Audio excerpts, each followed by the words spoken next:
sel darah. Kegiatan menghirup oksigen dan menghembuskan. Assalamualaikum warahmatullahi wabarakatuh. Jumpa lagi di channel Cerdik.pol. Belajar di mana saja, kapan saja. Sobat cerdik, pada kesempatan hari ini kita akan membahas tentang sistem pernapasan pada manusia dan organ-organ pernapasan pada manusia. Namun sebelum masuk ke pembahasannya, saya ingatkan kembali bagi yang belum subscribe, silahkan klik tombol subscribe, kemudian klik loncengnya agar kalian tidak tertinggal notifikasi terbaru dari kami. Lanjut ke pembahasannya. Bernafas adalah kegiatan menghirup oksigen dan menghembuskan karbon dioksida. Setiap makhluk hidup melakukan proses pernafasan selama hidupnya.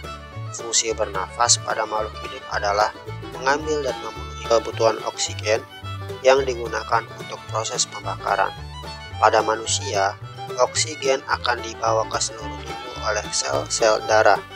Selain memenuhi kebutuhan oksigen, bernafas juga berfungsi untuk mengeluarkan sisa-sisa pembakaran, yaitu karbon dioksida. Karbon dioksida dibawa oleh darah ke paru-paru, lalu dibuang melalui proses pernafasan. Karbon dioksida dibuang karena sudah tidak berguna lagi untuk tubuh. Proses bernafas melibatkan lebih dari satu organ tubuh yang saling bergantung dan memiliki fungsi antar satu dengan yang lainnya. Nah, apa saja organ pernafasan pada manusia? Yuk kita bahas organ-organ pernafasan tersebut satu persatu.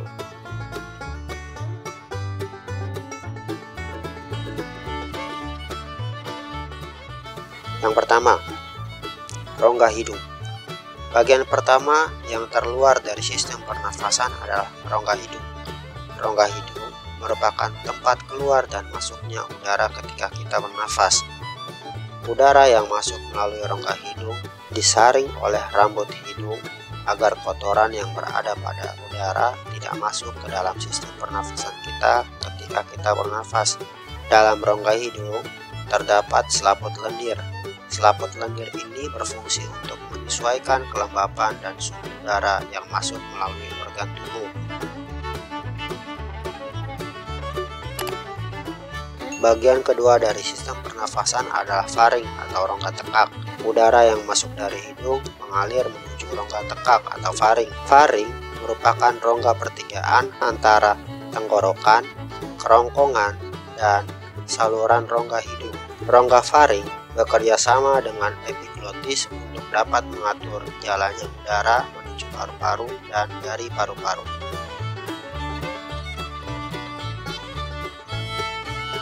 Setelah udara melalui faring, maka udara akan masuk menuju ke laring. Laring adalah bagian ketiga dari organ pernafasan. Di laring terdapat selaput udara. Selaput udara ini berfungsi untuk mengeluarkan suara. Pada selaput udara ini pula, suara kita dapat diatur. Semakin besar aliran udara yang mengalir melewati selaput udara ini, maka semakin besar pula suara yang keluar dari mulut.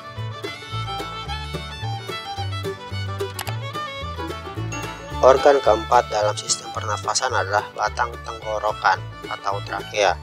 Udara dari rongga hidung selanjutnya turun ke batang tenggorokan atau yang kita sebut dengan trakea.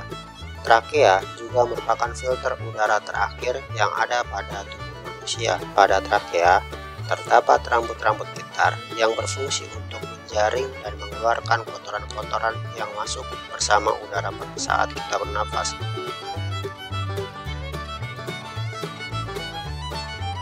Organ selanjutnya adalah bronkus.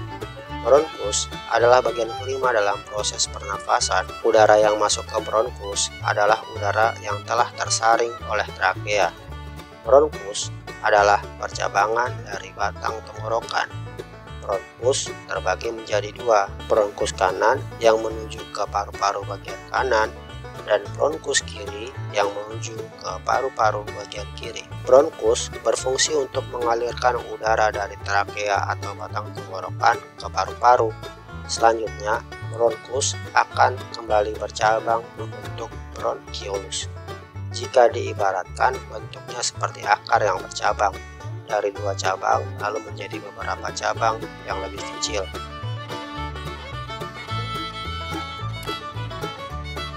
Organ terakhir adalah paru-paru.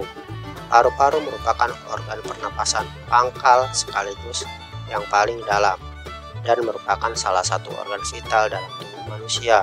Setelah percabangan dari batang tenggorokan menjadi bronkus, kemudian bercabang menjadi lebih kecil menjadi bronkiolus.